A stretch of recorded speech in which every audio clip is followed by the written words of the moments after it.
देखिए, दुनिया का निर्माण इंसानों के लिए बहुत ही रहस्य बना हुआ है कि पृथ्वी कैसे बनी। देखिए, धार्मिक मान्यताओं के हिसाब से पृथ्वी का निर्माण देवी देवताओं ने किया या फिर ईश्वर ने किया। हिंदू, मुस्लिम, ईसाई धर्म की सभी की मान्यता अलग अलग है, लेकिन वैज्ञानिकों के हिसाब से पृथ्वी एक आग का गोला थी जो सूर्य से निकली और समय के साथ साथ ठंडी होती रही, जिसके बाद पृथ्वी पर जिंदगी की शुरुआत हुई। तो आज की वीडियो हम लोग इस टॉपिक को थोड़ा बेसिक तरीके से देखेंगे।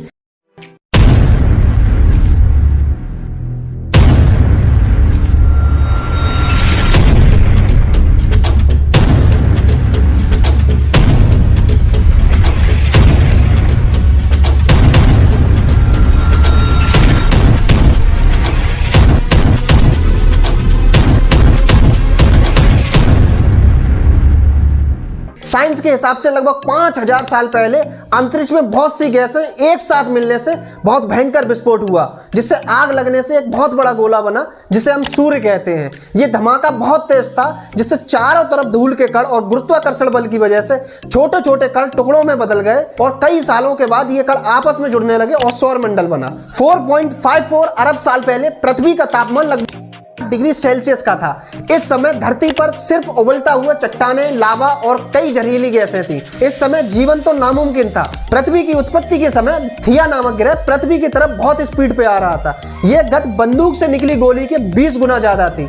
ऐसे में जब थिया नामक ग्रह पृथ्वी से टकराया तो जोरदार विस्फोट हुआ। हजारों साल के बाद गुरुत्वाकर्षण बल की वजह से पृथ्वी से निकला कचरा एक गेंद के रूप में बन गया, जिसे हम आज के टाइम में चंद्रमा के नाम से जानते हैं। पृथ्वी की उत्पत्ति के बाद बची चट्टानें पृथ्वी पर गिरने लगी और इन चट्टानों में अजीब से क्रिस्टल होते थे, जिन्हें आज हम नमक के रूप में इस्तेमाल करते हैं। आज के समय से 3.80 अरब साल पहले पानी की उत्पत्ति हुई। धरती पर लगातार ज्वालामुखी फट रहे थे और साथ ही साथ उल्कापिंडों की बरसात हो रही थी। उल्कापिंडों के सहारे से पानी और नमक के साथ साथ अन्य पदार्थ भी पृथ्वी पर आते, जिसमें से कार्बन डाइऑक्साइड, एमिनो एसिड आदि पदार्थ भी शामिल थे, जो हर जीव जंतु के लिए और पौधे के लिए बहुत जरूरी होते हैं। इतनी ऊंचाई से उल्कापिंड गिरने की वजह से ये गहरे पानी में चले जाते थे और जहां सूर्य की किरणें उन तक पहुंच नहीं पाती थी, जो कि नामुमकिन था। बाद में यह उल्कापिंड ठंडे होकर जमने लगे। इसके बाद ये आकार लेने लगे और ज्वालामुखी की दरारों में पानी घुसने से चिमनी से धुआं निकलने लगा,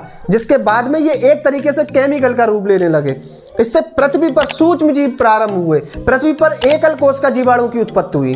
पृथ्वी की उत्पत्ति के समय जब समुद्र की निचली सतह पर पेड़, पौधे और पत्तियां उग रही थी, उन पर जीवित जीवाणु उत्पन्न हो रहे थे। वैज्ञानिक भाषा में इसे स्टोमोटोलाइट कहते हैं। यह अपना खाना सूर्य की किरणों से बनाते थे। सूर्य की रोशनी कार्बन डाइऑक्साइड और पानी को ग्लूकोज में बदल देती थी। इसके साथ ही इस प्रक्रिया में उत्पादन के रूप में ऑक्सीजन गैसें बनाती थी, जो मनुष्य के लिए बहुत ही महत्वपूर्ण वायु है। एक लंबी प्रक्रिया के बाद महासागरों में ऑक्सीजन गैस भर गई और इससे पानी में मौजूद लोहे में जंग लगने लगी। इस तरीके से लोहे का अस्तित्व सामने आया। 2 अरब साल पहले पृथ्वी पर ऑक्सीजन का स्तर बढ़ता जा रहा था और पृथ्वी की घूमने की समय सीमा जो थी वो कम होती जा रही थी।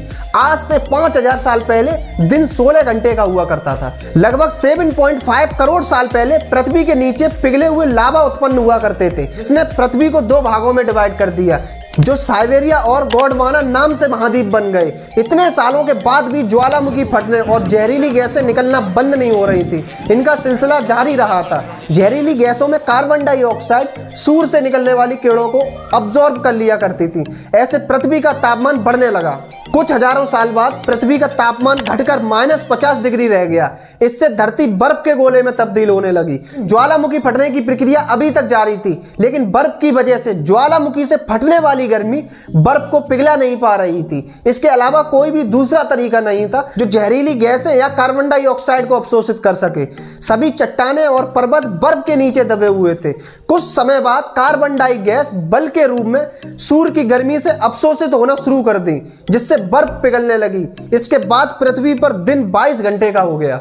अब बहुत से जीवों में वातावरण के हिसाब से चेंजिंग आने लगी। हजारों साल के बाद अब बहुत से समुद्री पौधे मरते नहीं थे और जितने भी सूक्ष्म जीव थे वे समुद्री जीव बनने लगे। जब फिर से ज्वालामुखी की गर्मी से तेजी से बर्फ को पिघलाना शुरू कर दिया तो पेड़ पौधे भी बहुत तेजी से विकसित होने लगे और धीरे धीरे ऑक्सीजन की मात्रा पृथ्वी पर बढ़ने लगी और एसिड की वर्षा कम होना शुरू हो गई और ऑक्सीजन की भरपूर मात्रा से ओजोन लेयर मोटी होने लगी। आज से बहुत ज्यादा समय पहले पृथ्वी की ऊपरी सतह पर मोसोस नामक प्लांट उगना शुरू हुआ।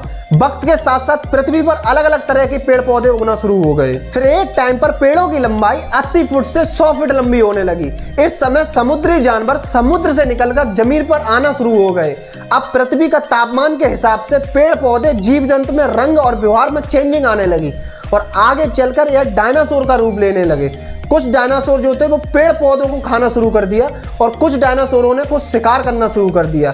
डायनासोर ने लगभग कई हजार सालों तक धरती पर राज किया। उस समय पर डायनासोर धरती से लेकर समुद्र आसमान सभी जगह पर राज किया करते थे। आज से लगभग 6.5 करोड़ साल पहले पृथ्वी की तरफ माउंट एवरेस्ट से भी बड़ा 4.5 करोड़ वजन जितना उल्का पिंड लगभग 80 किलोमीटर प्रति हावर की स्पीड से पृथ्वी की तरफ आ रहा था।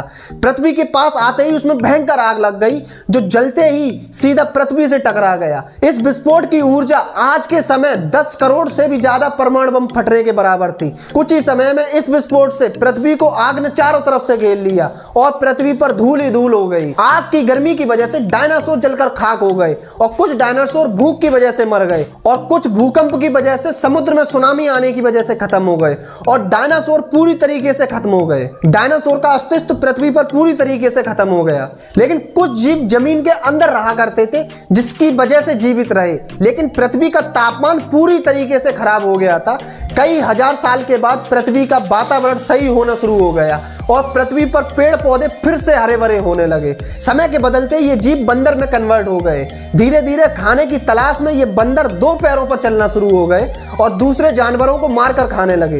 वातावरण के हिसाब से ये बंदर एप्स में बदल गए और बदलते समय के हिसाब से इनमें रंग रूप में सुधार होने लगा। और आज के समय में हमने आग से लेकर तमाम चीजों की खोज की। धीरे धीरे हम आज के समय के इंसानों की तरह दिखने लगे और हमें यहाँ तक पहुंचने में कई करोड़ साल लगी। आज हम लोगों ने बड़ी से बड़ी टेक्नोलॉजी को हासिल कर लिया और टेक्नोलॉजी बहुत स्टैंडर्ड लेवल पर पहुंच गई है। तो फ्रेंड्स, आज की वीडियो यहीं तक रहेगी। मिलते हैं हम लोग नेक्स्ट वीडियो में नेक्स्ट टॉपिक के साथ। तब तक हमारे चैनल को सपोर्ट जरूर करें।